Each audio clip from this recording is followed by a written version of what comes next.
Hello everybody, ciao a tutti and welcome to Art with Ms.B. Today we are on the third part of our watercolor practice. If you didn't practice before with me, I highly encourage you, if you want to start with watercolor, to start from the previous two videos. So they are published in order. I created these four practices for my students in school, but I feel that everybody can truly benefit from it since many people they truly love watercolors and they would like to include them more in their practice, but they feel a little overwhelmed or intimidated by the fact that there is the element of water that we need to learn how to control. And in my opinion, also how to don't control it all the way. So we have this beautiful element of surprise or unpredictable that we wanted to embrace and keep it in our picture, in our painting and in our practices. So this is our third practice in which we will do together an abstract design, so a design that is truly made by different type of shapes. You can do exactly what I do, you can do something similar, you can do differently if you're more of a geometric type of person. I personally truly love mostly with watercolor because of the elements of water suggest that fluidity, right? And so I personally love biomorphic shapes, a very organic design, right? The way that I build, I can guide you during the practice. So as I say, you can follow my steps if you're not familiar about like abstract design and how can you build something that doesn't truly have an images, but still it does have a meaning for you and for other people. It can be interpreted in a different way, and it's definitely a representation of a deeper connection between you and some other element in nature or whatever inspires you, right? A memory, a scent, a place, whatever inspires you. I will use the same color palette that I used for the previous two practices, right? Because remember that if we work with a limited color palette, it's a beautiful opportunity that we give ourselves to investigate these colors better, the way that they interact within each other, the way that they interact with us, the way that they interact into the piece. And also because avoiding to use the whole color palette or the whole rainbow or color wheel is going to allow you to focus a little more on the practice itself and on the technique itself. What are you gaining from these practices, right? You gain 5 motor skills that you need in order to be able to paint better and better with watercolors, right? You need to use, understand the pressure on the brush, how much, how little, the water, how much, how little, how the water interact and change your colors. How the transparency of watercolors is going to change your practice and your final product as well, right? At the same time, you will become more familiar and more confident in understanding the true nature of watercolor. And if this true nature works for you, you might not do watercolor painting ever again after these practices, but I highly encourage you to do so.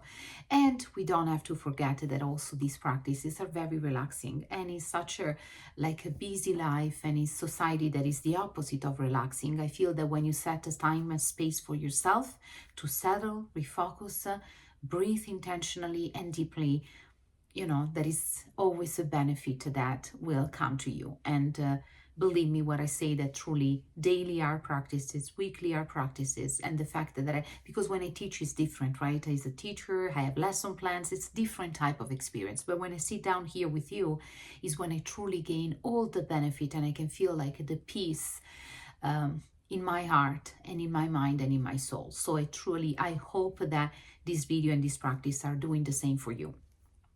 And then if you don't like watercolor and you want to practice with other media, remember that I have plenty of beautiful videos and beautiful content for you. So remember to subscribe, like my video, ask a question, let me know in the comment, and help this community to get bigger and bigger and better. Virtual art classes when we're all together and we share everything, our successes, our challenges, our failures and mistakes, our good days and our bad days. This is how I picture it and I envision it, and this is exactly what is this space it's about. So if this is a space for you, you're welcome to stay as long as you want.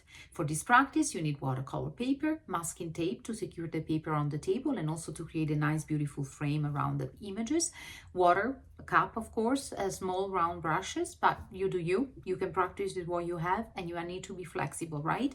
And watercolors, any brand that you have available. I'm going to switch the camera so we can do the practice together. Ciao!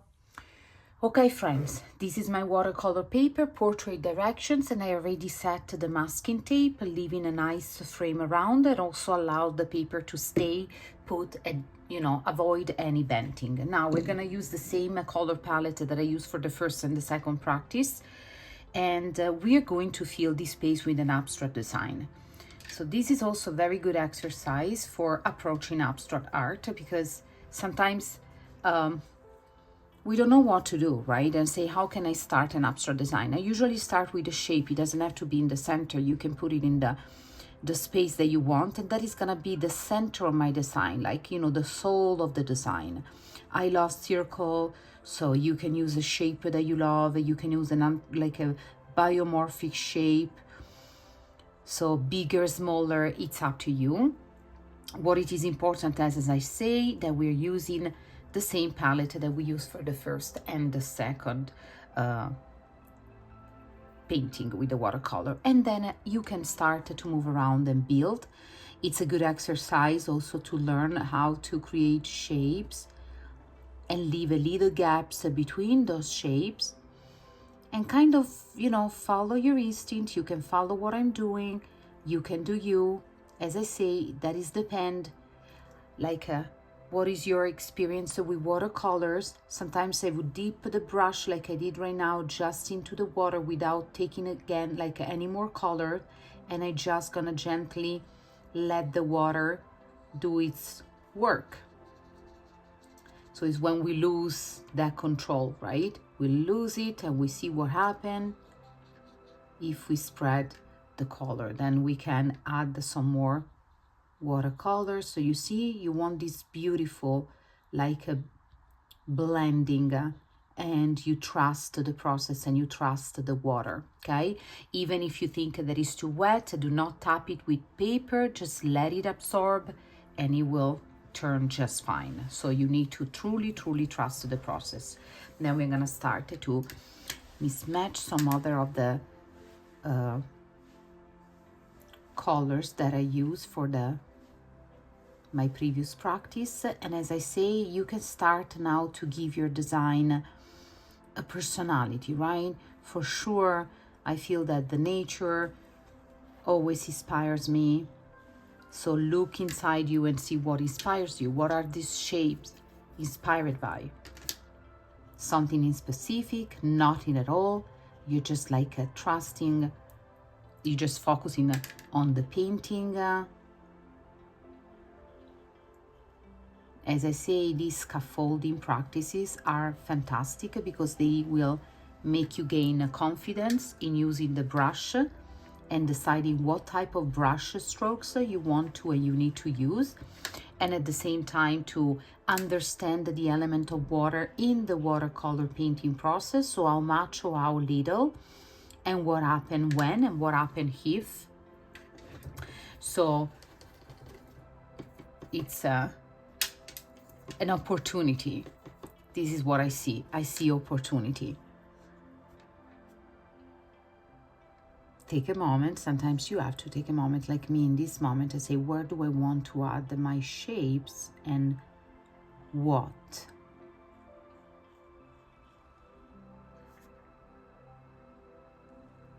And now, because I already set, right, some shapes, I will let those shapes speak to me, and I will analyze the white empty space, and I will fulfill it with other biomorphic shapes and different design.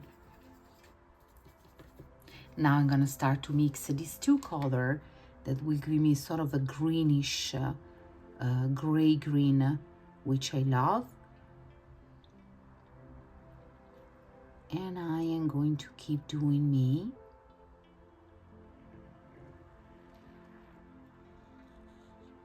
And let the shapes and the space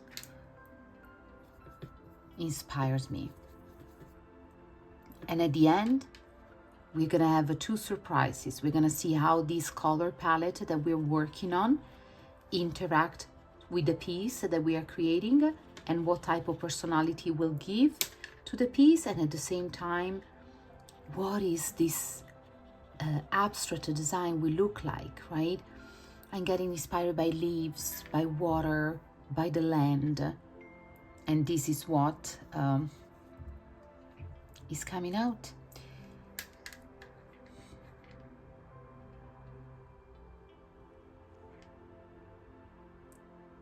Once again, a beautiful practice for our fine motor skills, right? How do we move with a brush? Take your time, do not rush.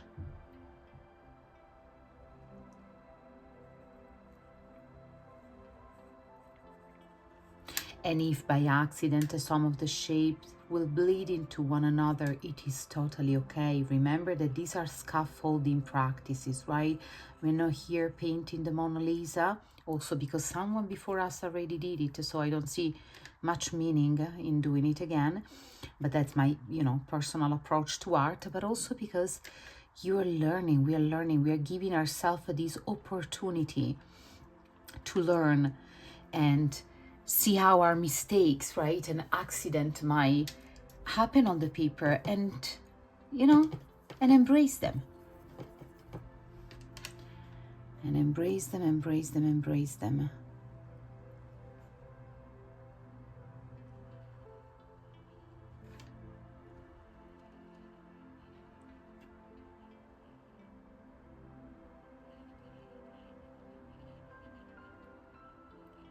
Pebbles, rivers. I want to go back to some blue. I want to start to mix it a little bit.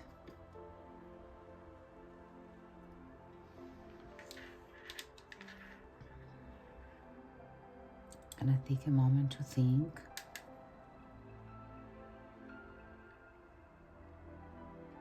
Because you need to let the shapes inspires you.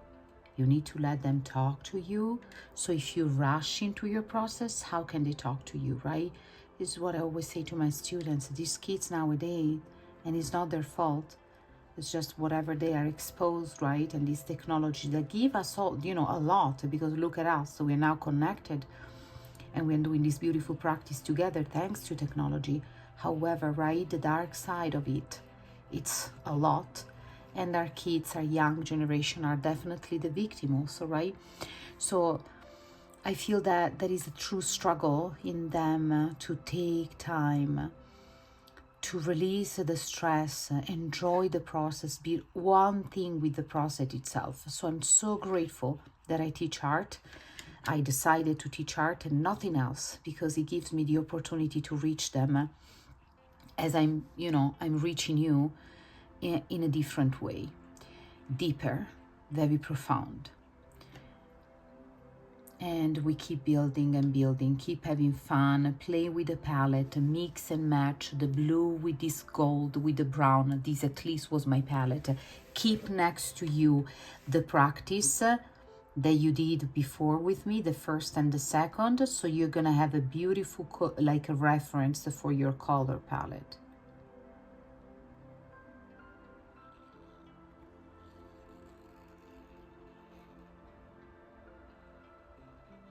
And now I'm very happy because I see these shapes, they are starting to embrace one another, right?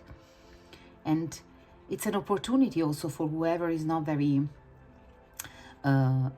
expert like you, familiar with abstract art. And sometimes people, how can an abstract ask themselves or other people, how can an artist come up with an abstract design, right? And could be one of the process.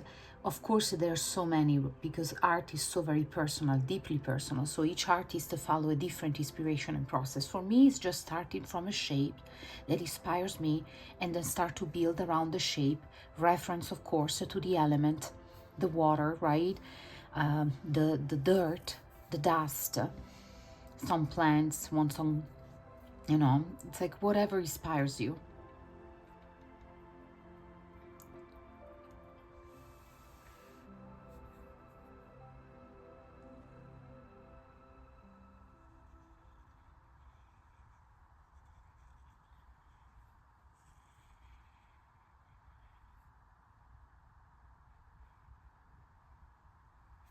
And move your hands slow, give yourself the opportunity to truly see, follow this beautiful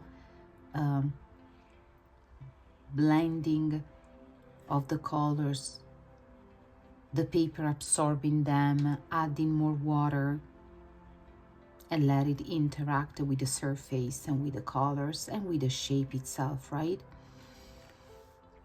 And trust the way it will be.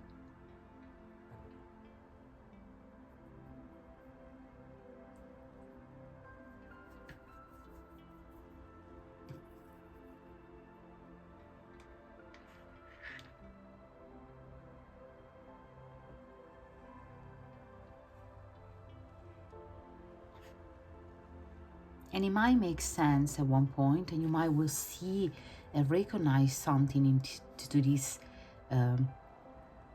biomorphic and organic design, or it might just be what it is. You know, it might mean nothing at all. It is completely fine.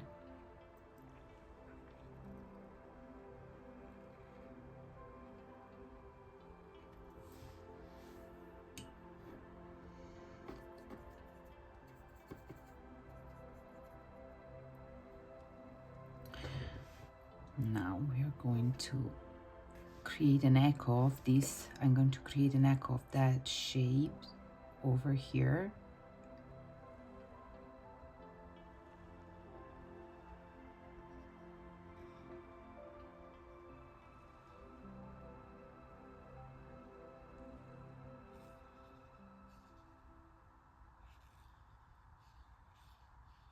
And then I deepen my brush just into the water, and I'm going to play with what I have already on the paper.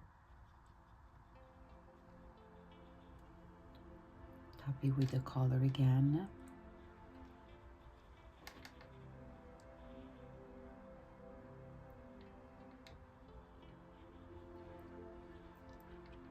Of course, if you're doing the practice with a different type of paper, such as a mixed media paper, you're like the blending of the colors might not happen the same, also because the texture of the paper is going to be very different. It's going to be still a good practice in learning abstract design, study the color palette and build fine motor skills with the brush, but of course it's not going to be like the ideal, right, to test the quality of watercolors, which is something that we're doing. So you see, simple practices such as this one, they're going to help you and students to become familiar and feel less intimidated. So when it's time for us the next time to do something figurative, right, figurative, objective, such as flowers or a landscape or whatever, you will be able to control a little bit like better the movement of your wrist and hand, the pressure on the brush, the amount of water that you think that you need and you want to see in your piece, and still also let the watercolor surprise you, right? And be comfortable with the concept, with the feeling of losing that control.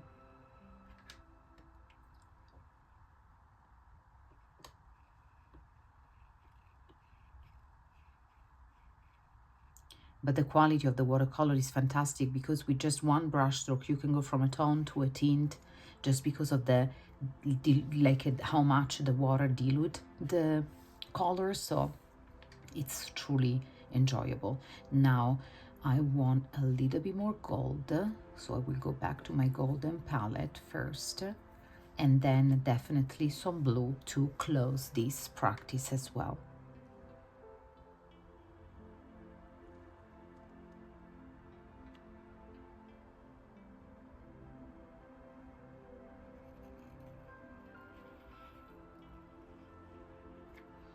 And I already feel very relaxed and regenerated, because I want to say that this type of practice are truly amazing, right? To refocus, resettle. Now I'm gonna just touch the water without picking again the color. which is the same that I used for the previous shapes, of course. And I will close this space by spreading it out.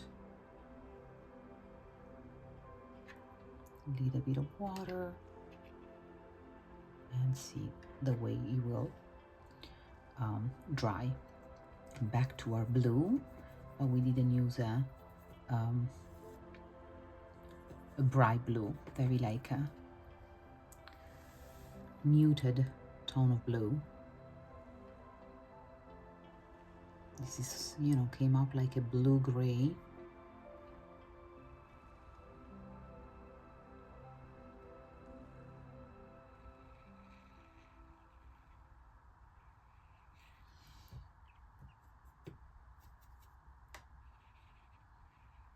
Very perfect, I would say, for the season and my environment. Today is a very great day.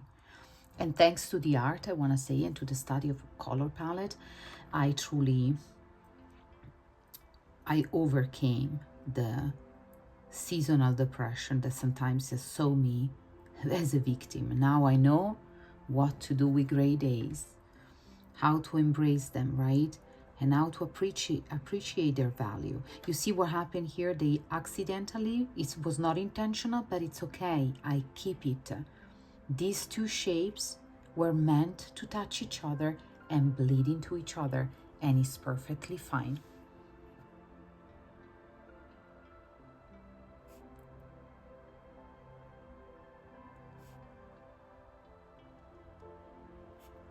I'm trying to fulfill the tiny little space. I don't know why I felt the need.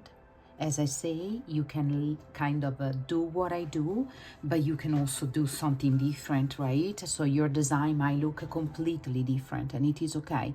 What it is important is like the mental approach to the practice, the exercise and the fine motor skills that you're gaining, and then also this introduction to abstract.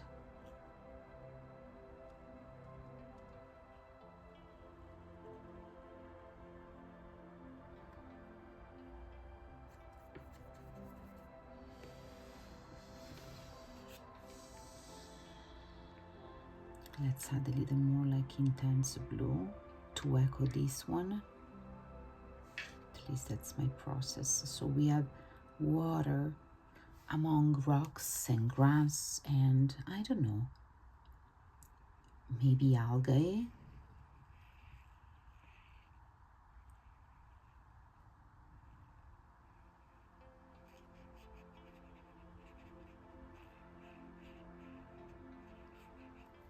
Water, and back to our surface to spread the color that it's already on the paper. Now I pick a little bit more blue and I blend it in.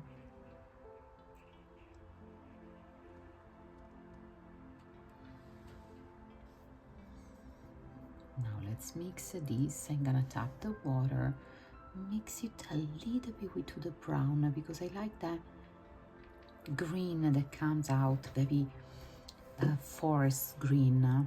Let's see. Let's start with some pebbles. Oh, nice brown, greenish brown, bluish brown. I see all the colors that I used in these brush strokes and these shapes that I'm painting. I'm doing these beautiful pebbles.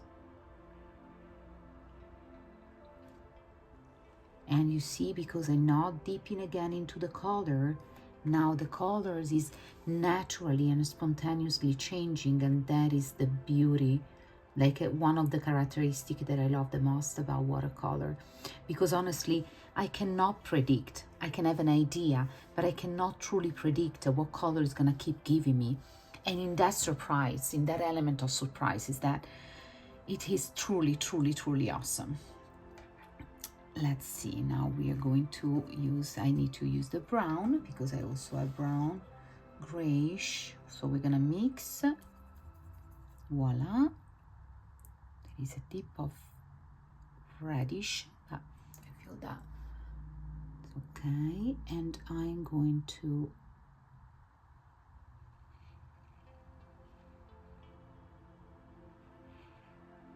do the same just by completing this abstract design, by adding these last shapes. Oops, there is a little hair that I would like to take. There you go. A little bit of water.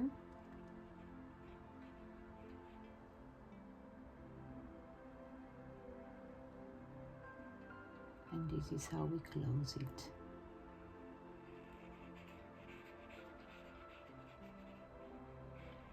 If we learn how to trust the water, look how beautiful this transition. Same color, so same hue, different level of saturation. We have the shade, the tone, and the tint. And that is my abstract design.